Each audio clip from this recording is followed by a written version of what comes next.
Ancient Egypt, a land of gold, gods, and shadows people rarely speak about. Before sunrise, thousands of workers gather at the foot of a half-built pyramid. No chance, no glory, just fear, heavy as the desert heat. For centuries, we were told these were slaves, whipped and chained under the pharaoh's command. But the truth hiding beneath these stones is far more disturbing and far more complicated.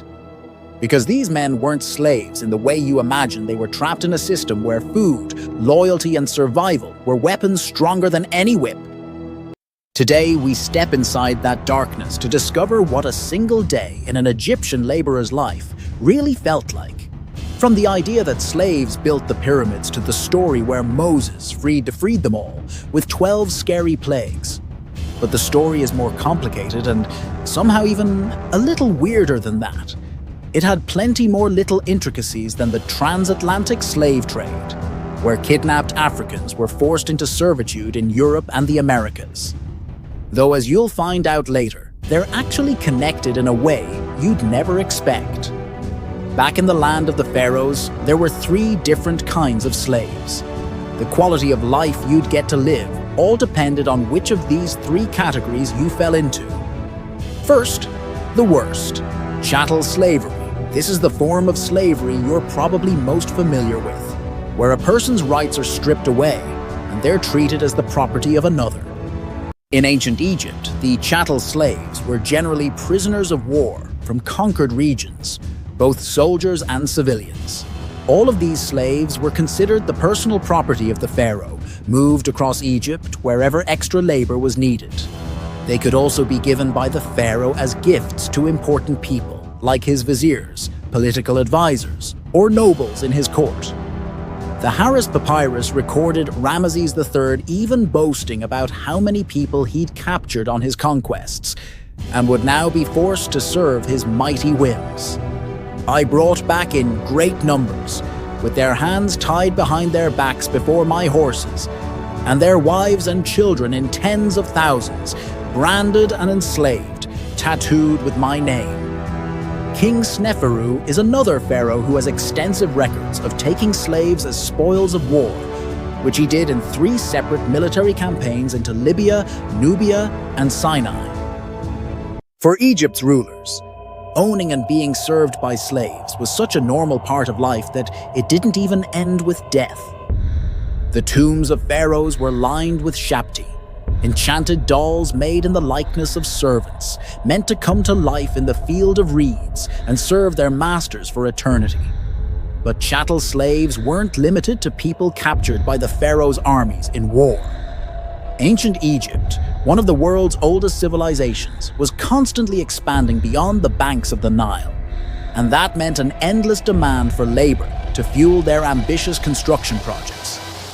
To fill the void, the pharaohs were extremely loyal customers to a number of Mediterranean slave markets, where the slavers sold political prisoners captured in foreign wars. As far as the pharaohs were concerned, these people had forfeited their rights to personhood when they were captured. And when your people think you're a living god, you can get away with pretty much anything. The chattel as slaves of ancient Egypt were basically public property. They had the rawest deal of anyone, with a forced labor gig back in the time of kings. Not only were they treated the worst, being foreigners in a pretty nationalistic land, they also had the fewest means of ending their contract. And if you were born to enslaved parents, your fate was sealed from birth. You were automatically the property of the pharaoh and put to work as soon as you were strong enough to hold a hammer.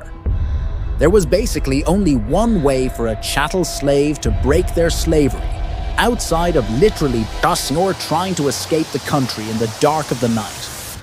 And that way was to serve in the ancient Egyptian military. While it definitely wasn't a sure thing, if you served with valor and loyalty, you had a chance of being allowed to return to your homeland, a reward for your service to the pharaoh. These prisoners of war were the first type of slaves used in ancient Egypt, dating back to the Old Kingdom, a 500-year period between 2016 and 281 BC. There was one more way to become a chattel slave, by committing a crime serious enough to be punished with hard labor. Most of the time, This would range for a few months to a few years. But if you really messed up, you might lose your freedom for the rest of your life. Things get a little more complicated when you flash forward to the first intermediate period of Egypt, which ran from 2181 to 2040 BC. It was a chaotic time. Egypt was split into two different kingdoms, that of Waset in Upper Egypt and Het-Nuzet in Lower Egypt. It's also where we meet our second form of slavery, bonded servants. Laws were introduced in this period that helped people settle debts. Say you're in deep with a local ancient Egyptian loan shark, or you paid your buddy and just haven't been able to pay him back. In this period of ancient Egypt and beyond, you could settle this debt by selling off yourself or a family member, usually your wife or kids, into bonded labor. A contract would be drawn up, and you or a loved one would be a servant for your creditor for an agreed-upon amount of time, in order to wipe your debt slate clean. By all accounts, this became a pretty popular system for settling disputes where money was concerned. And it wasn't even money all the time. There's one record of a man being forced into slavery for failing to return a set of bronze tools he'd borrowed. Blockbuster might still be around if they took punishments that seriously for late DVD returns. Sometimes, peasants who otherwise wouldn't have the money for food or shelter would sell themselves into slavery so they could live under their master's roof and eat his food. Thanks to some of these societal protections the pharaoh placed on slaves, ancient Egyptian slavery was a preferable state for some than ancient Egyptian poverty.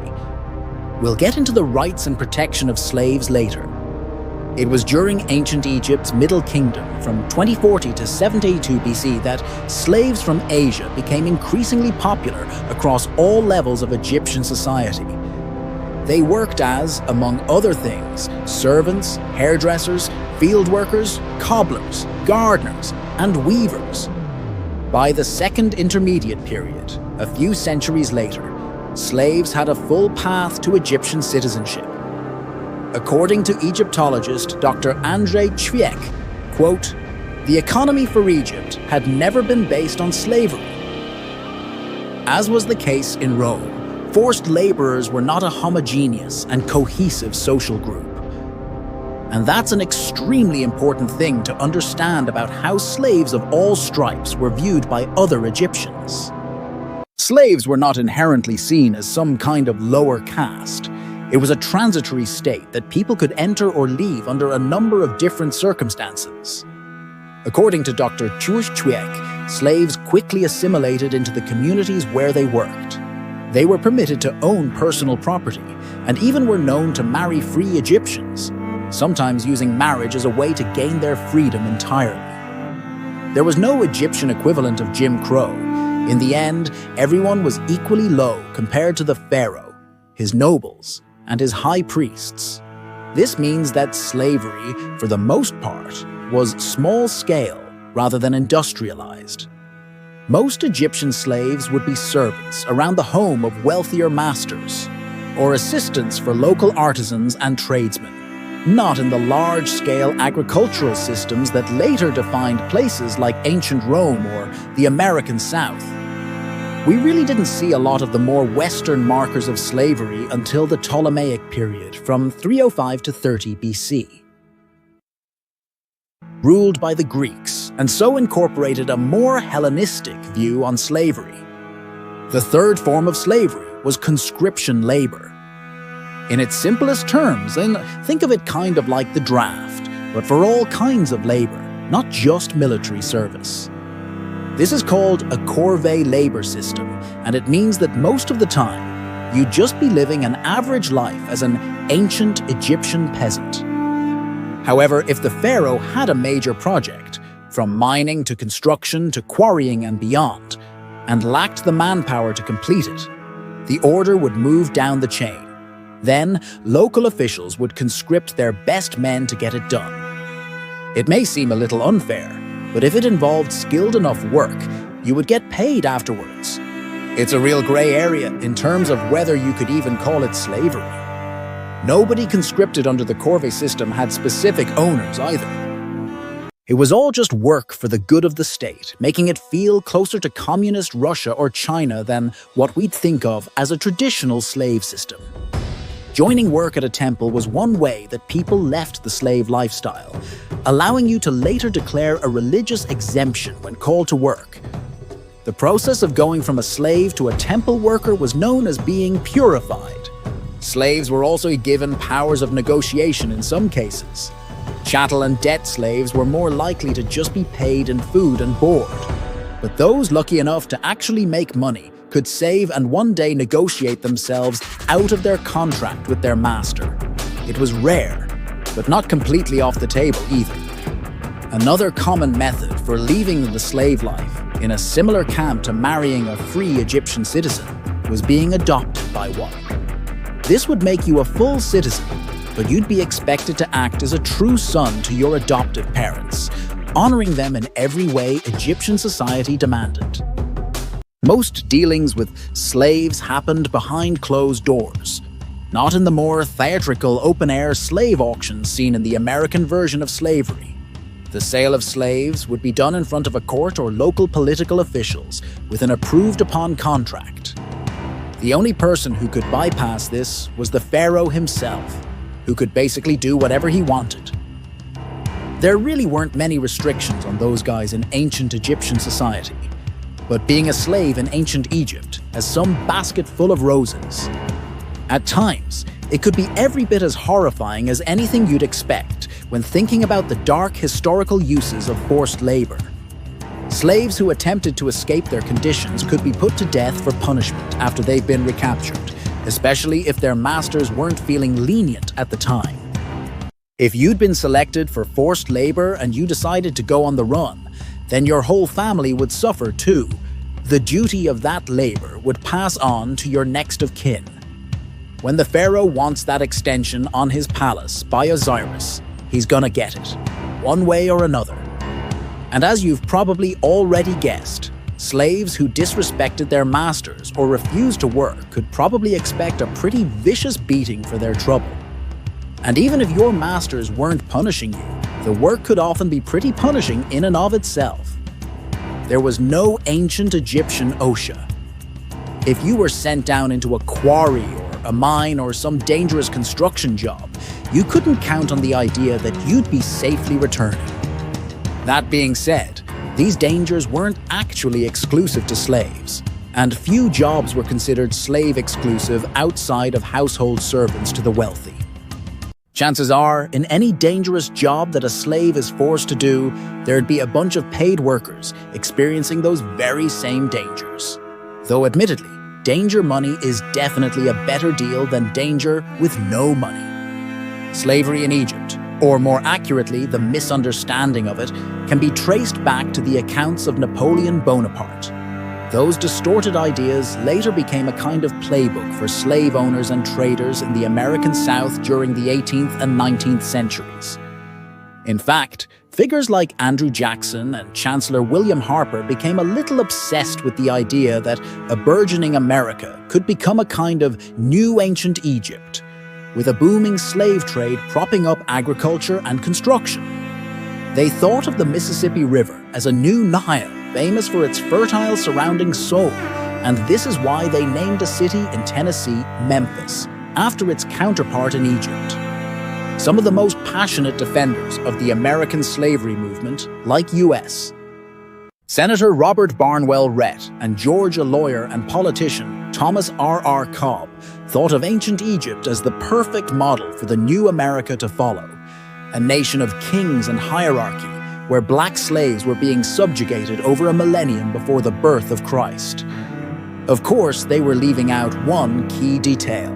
Many Egyptian slaves were black because Egyptians themselves, especially those living along the Nile Valley, were Afro-Asiatic. Egypt was a pre-colonial African nation that often warred with neighboring civilizations.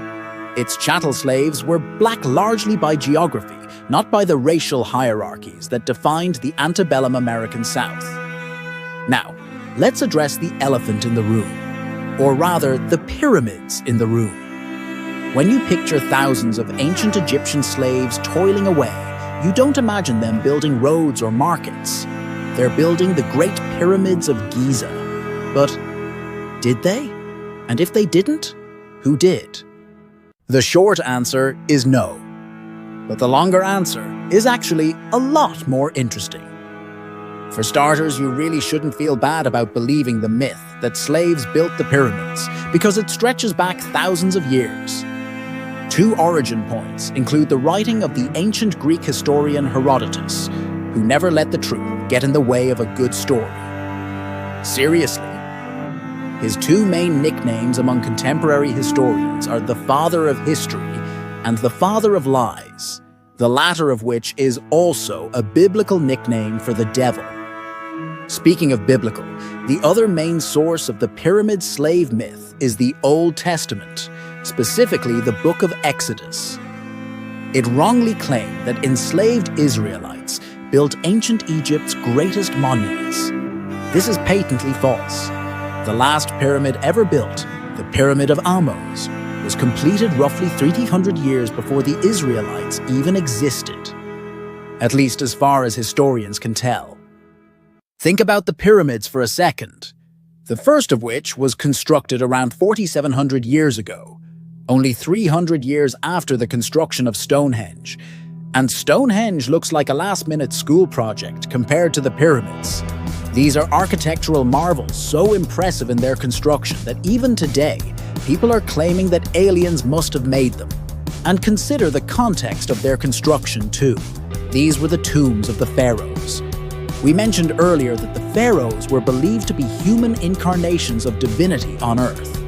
The Egyptians thought the state of the body and complex funerary practices were crucial in making sure you made it to the afterlife with your soul intact. So why would the pharaoh put a task this important in the hands of anyone other than extremely skilled craftsmen and career construction crews? So that's exactly what they did. Each project was designed, planned, and overseen by retainers working for the pharaoh, then carried out by large construction crews, with extra labor conscripted from nearby villages. These workers were formed into groups of 25,000 that each worked in 3-month shifts. They were paid for their work too, a liberty that is decidedly not afforded to slaves. And it's not just that they were paid, they were actually treated extremely well, which again, makes a lot of sense. The pharaoh was thinking about their immortal soul here. Archaeological evidence from the pyramid dig sites shows that workers were well fed, receiving prime cuts of meat and thousands of jars of bread to keep their energy up. They even slept in purpose-built dorms constructed around the site. On top of all that, it would have been considered a great honor in Egyptian culture to have worked on a king's tomb. For some workers, it was even pretty fun.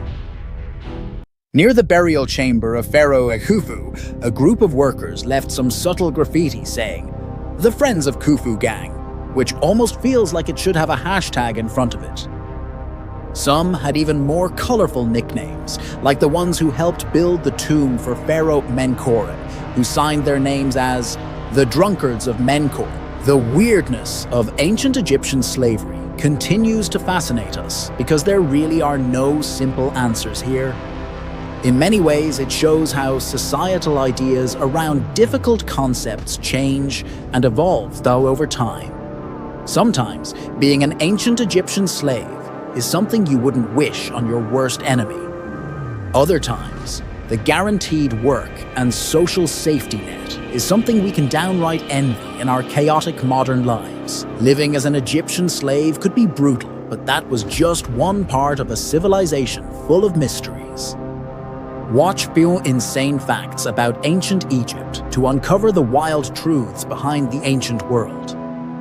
Or click on this video instead.